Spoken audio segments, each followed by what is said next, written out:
Hi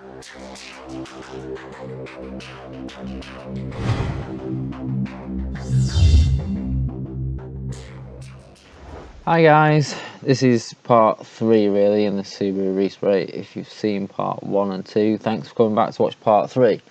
So, at the end of part 2, you will know I said I had a few problems with some silicone in the roof and I ended up flow coating this car. So that's just a quick shot of the masking work and the prep work that I did to it just before we started flow coating it. I'll run through the sort of like the prep process and what I went through as we go through the video, because it's just a little bit easier than trying to explain the load at the start and then showing you loads of spraying footage on the way through. So what I'm going to do is I'll narrate over the spraying footage so you get a better idea of what was actually going on in the prep and the paint all at the same time. For the lacquer on this one, I'm going to be using my Iwata W400 Bel Area. It's a 1.3 setup and it's an amazing spray gun for this kind of work. Alright, so as I said, we're going to jump straight in on the spraying footage on this one. You'll see the masking, etc. as we go around, and I'll explain a little bit more of that as we go through. Quick little setup on the gun here. As I said a second ago, I'm using the Iwata for this one. Bought this gun just to have as a dedicated clear gun, and I have to say I really like it. That's my setup there across the bottom. The first coat going for 1.8 bar on the pressure, full fan and 2.5 turns out on the fluid needle. All of those are going to vary depending on the temperature, depending on what kind of clear you're using, and also depending on how your spraying style is. You can see here, this is just the first little bit. I always like to put a little tester down on a flow coat, because you will find on a flow coat job that the second you put this clear down, it will lay out like glass and it will look really, really wet. So sometimes it can be a bit hard to gauge how much you've got on there. So just a little quick tester to make sure that you're happy with how it's going on first before you start really throwing it down the side of the car is always good, I find.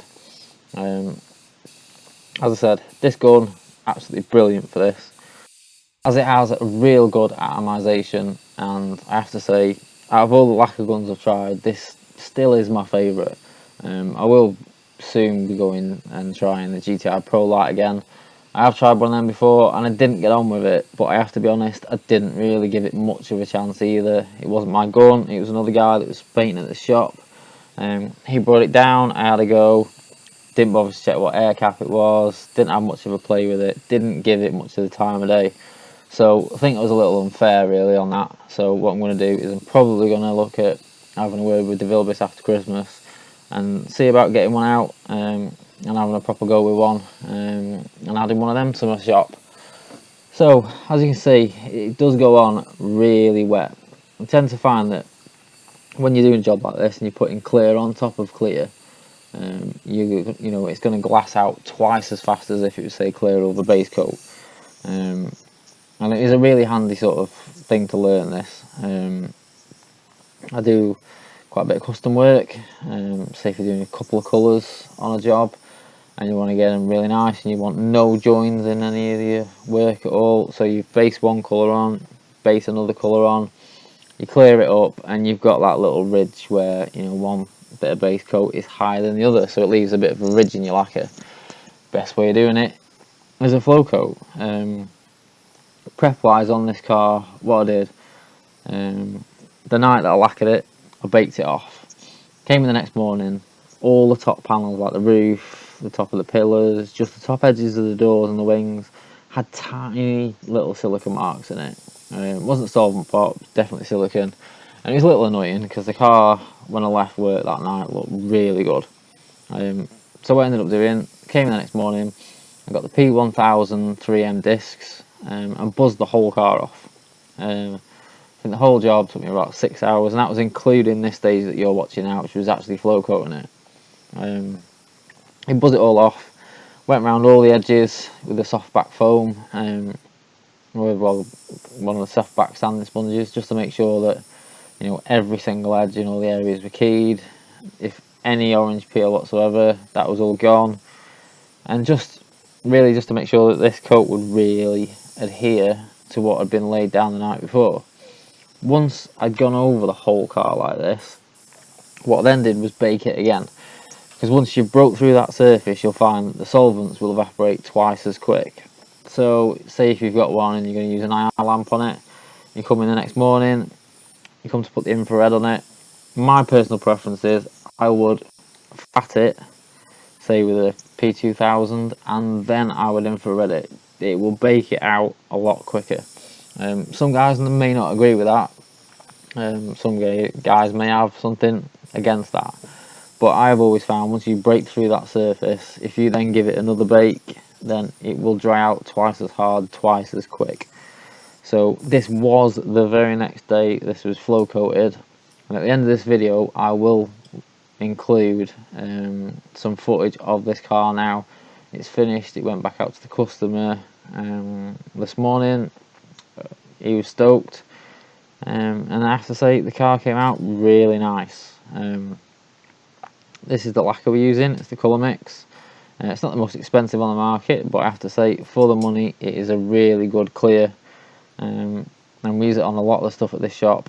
Can't really fault it. It's 2:1, just a tiny little splash of thinners, and it lays down really nice on the job. Right, so as you can see that's coat number 1 done. I'm just going around now, you can see me just touching the masking tape. Touching the edge of the masking tape like that just gives me a bit of a guide on whether or not we're ready for coat number 2 to go down. We've mixed up some fresh clear, and again, just checking around, give it a good check in a few different areas, just to make sure that's nice and tacky and ready to take that second coat.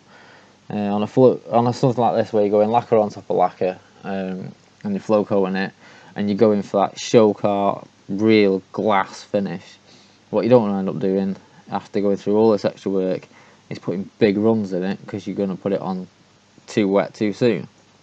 Something like this now, I'm going to alter the setup on the gun now. We're going to go a little touch higher pressure, and we're going to go even more fluid now. Now we've got a nice grip coat on there, we can start throwing this on even wetter, and as you'll see at the end, the finish that it comes out is absolutely stunning. So for this second coat, as you can see at the bottom, there's my settings. We're going for 2 bar, which is a touch higher pressure than the last time. We're going for a full fan again and 3 turns on the needle for the fluid. So we're just going on that a little bit wetter, and as you can see on this first bit, as this is going down now, this is really wet, really quick. But as long as you're careful, you know, you can get it on this wet, you can get it this glassy straight off the gun.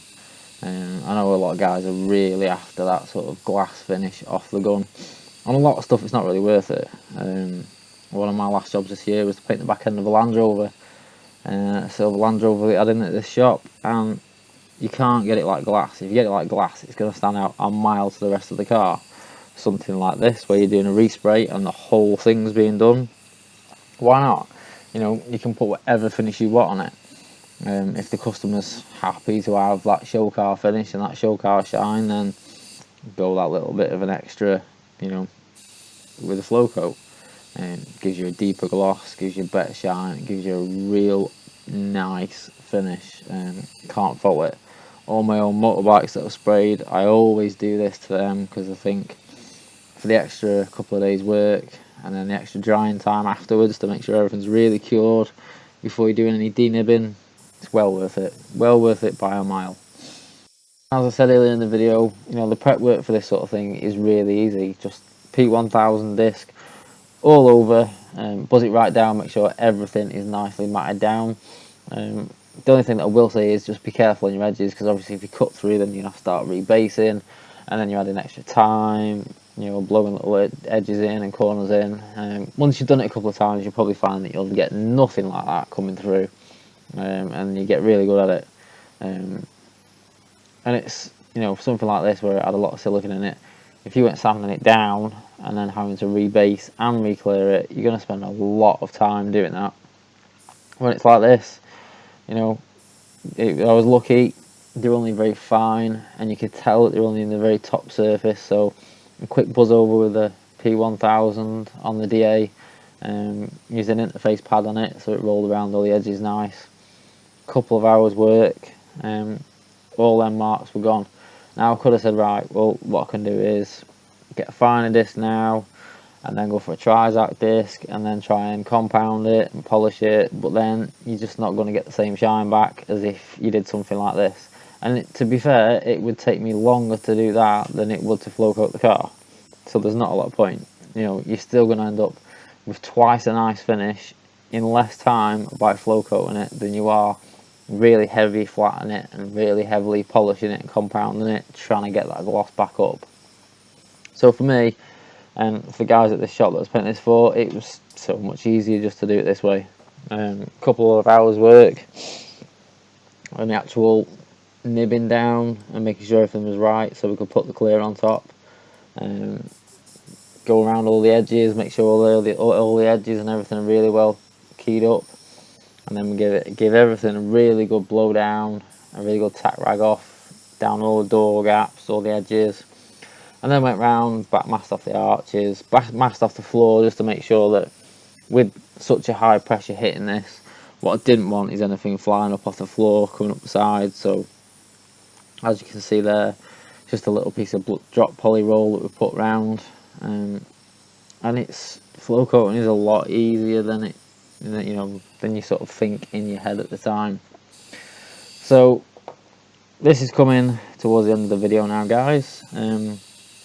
Hope you guys have enjoyed it. I know I've had quite a few questions about this car on Instagram.